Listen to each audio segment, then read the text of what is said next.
Hey everyone, Ryan here from Ryan O, and we are back with ManHunt episode 4 review.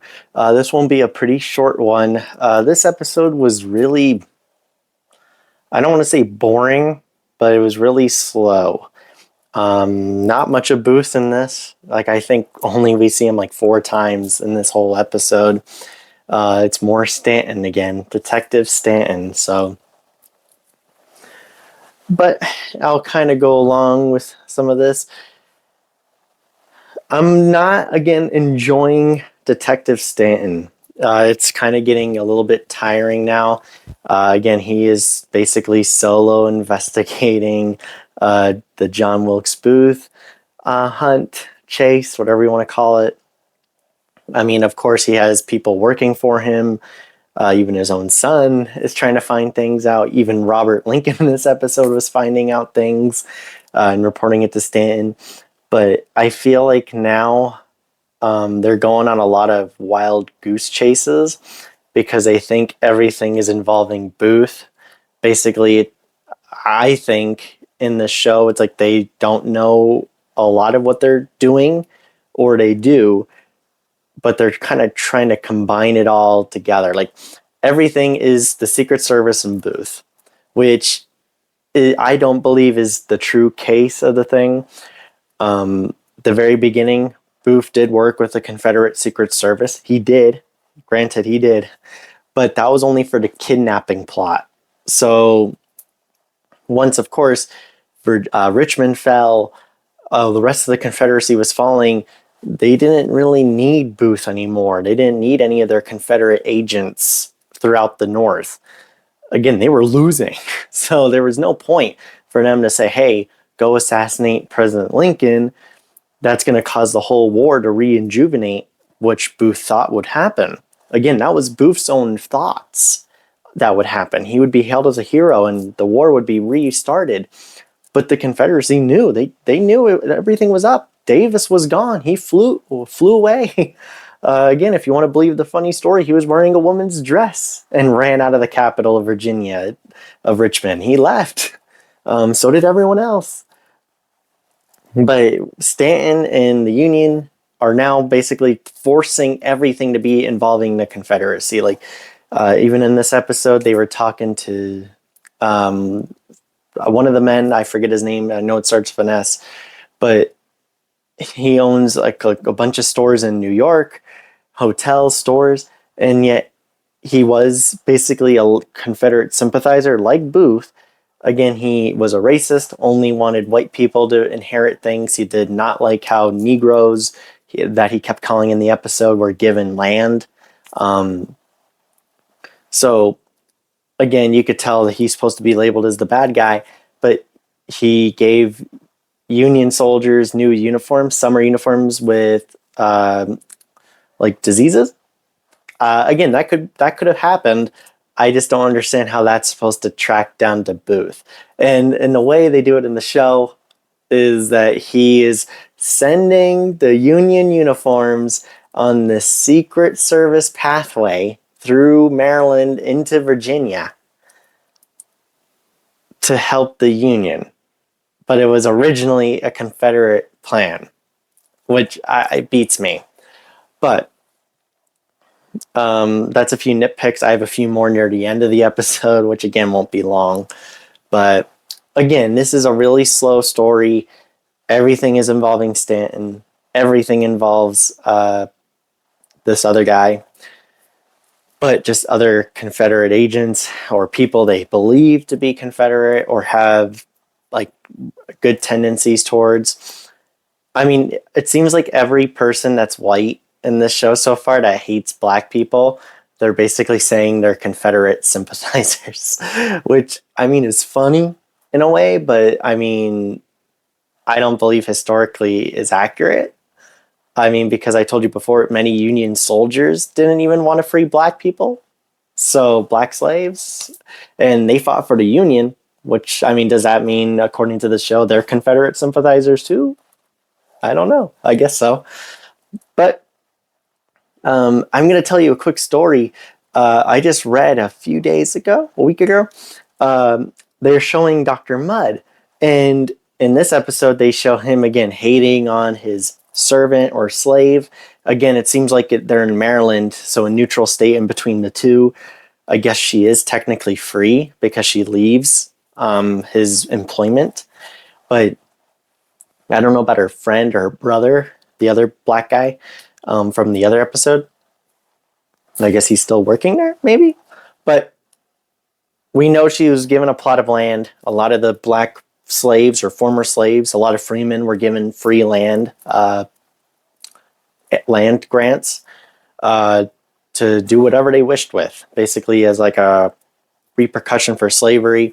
Even Mudd says that that land does not fix anything. It doesn't help really. It only kind of helps you. But in this, they're making him seem like a real dick. And he's like treating her harshly. Again, they're going with a whole route with this, that he was a Confederate sympathizer and was a part of the Confederate plot to assassinate President Lincoln. In reality, even former workers that were black, that worked for Mudd, came to defend him because of how well they were treated by Dr. Mudd. They had former masters or just white people, like you saw earlier. One of them just shot the black Union soldier just because he said that was his horse, claiming it was his horse because he was white and saying a black guy couldn't own a nice horse. So they came out to defend Mudd against so many allegations after the assassination and a lot of different things after, with the whole Confederacy and it falling and people thinking it was going to rise again. Like, here we go, Civil War II. But yeah, they literally defended him. Again, even his name is still linked with Booth.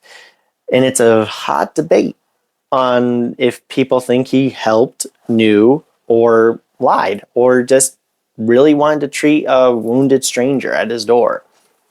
Again, he did meet Booth on a few occasions, but again, who knows what was going on during those meetings or those occasions that they met. Was it a quick hey? Was it after a play? Who knows? But Mudd's family, his current family that still have the last name Mudd, and some of them are doctors, which I find funny, are suing certain people that had a helping with the show, or they want to sue. I guess they're in talks of suing Apple TV or something, I read in the article. But they're like saying, there's no support that he did any of this. Like, in your show, you're like, they're making him to be a racist, hates black people, loves Booth, knew about the whole kidnapping plot and assassination plot and was involved in both. There is no evidence to support this. The only evidence, like I told you before, that we see in the show once, and really only thing again, with the black girl Mary, is Booth's boot, which had his initials JWB in them. Again, I told you the Union soldiers went door to door. They basically found out he was a doctor. He said he treated a stranger a stranger in the middle of the night with a broken leg. Investigated his house, found the boot under his bed. And that's immediately he got arrested, and he was held like until the whole trials for all the conspirators were held, So that was it. That's the only evidence linked to him and Booth until later, until people said, hey, I saw them meet, or they were talking. Maybe Mudd said, hey, yeah, I did meet him a few times, or we only were having a few beers, or we met at a play. But again, that's a lot of evidence is gone to history now. But I still believe this show is going off the rails here now. Again, I don't think historically speaking, Booth did not go along like this path, really. Again, they were lost for a majority of the time, Booth and Harold. Again, they were helped by former Confederates. Some of them were just good wilderness people, I'll call them, not like our townspeople too, that literally just, again, they had aliases. They lied about who they were. It's like, or maybe they were like impressed that it was John Wilkes Booth and he said he was just going down to do a play. But again, or they paid them. again, they help them. I mean, they're not going along this route. And now at the very end of the episode, you see Stanton going full on to Virginia. And he's like, I don't know if he said it or his son or whoever the other guy was. Let's go to Virginia. Like, what are they going to do? Go down to Virginia and to Richmond and meet Booth? You're like, I hope they don't change it. I mean, Booth never made it to Richmond.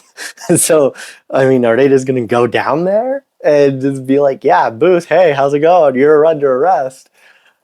It didn't happen. Like, Stanton did not go on this detective crusade. Like, he had people do this for him. It's like, but I guess I'm going on a rant. I know they're following a book, and I did not read the book. I'm trying to look into maybe reading it when I do my overall fact or fiction on the movie with his accuracy, which, I mean, again, I'm already saying there's a lot of inaccuracies. But, and two, I kind of find it a bit annoying and a double standard that if this is true, which I believe it was, but I don't think Lincoln had anything to do with it. They're showing Lincoln and Stanton talking, and they are talking about if the Confederacy had the right to dissolve itself from the Union, which Lincoln believed they did not. And he said on multiple occasions they did not, and they were not a true country. I mean, of course, if the Confederacy won or had the British's support, and they would have probably told Lincoln, hey, you better sue for peace or England will declare war against you. So it'd be like a two-front war. I think then Lincoln would have to accept it. I mean, other countries were already thinking about accepting it. Some did. But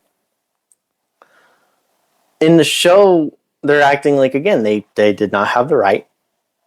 And he was saying that is Davis, Jefferson Davis, a true president with Stanton? And Stanton said this too.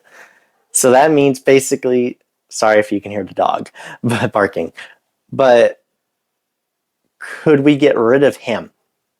And I mean, they're already talking about assassinating Davis for not being a true president, but then they're mad that a Confederate sympathizer, probably under orders from the Secret Service, the CSS, assassinated our president. Like, how dare you, sir? You know, you can't assassinate our president because we thought about assassinating your guy. I mean, I hate that. And again, I don't believe Lincoln had any knowledge of this. I did read about some documents about the Union thinking about assassinating Jefferson Davis with multiple plots. I understand a lot of Confederates did the same thing with Lincoln. Some actually tried to do it and they were caught. Again, that's part of war. Again, like, you know, the all's fair in love and war. I mean, there are laws and rules during war, but do a lot of people follow that? No, they don't. They're trying to win a war here. So that part kind of nerked me a bit. I still don't like that. That like even like Lincoln is telling Stanton to do it. It's like, there's like some person that works for our cabinet. His son, I guess, is in Virginia. Maybe he's a spy for the Confederate Secret Service. He could do it for us. I'm like, yeah, just tell this young kid to go kill Jefferson Davis. It's like, whatever happens to him happens to him. It's like, that does not sound like Lincoln. Lincoln would not have done that. Again, Lincoln pardoned so many Confederates because he doesn't want the bloodshed to continue. And two, like, he says that Davis is their top strategist, which I don't deny. He went to West Point. He was a soldier, was an officer. But you see how it kind of goes against his point that he was assassinated, though granted the war's over, but there's officers who are already doing things for the military with Stanton too. You don't think the Confederate government had multiple positions? They didn't have a vice president? Of course they did.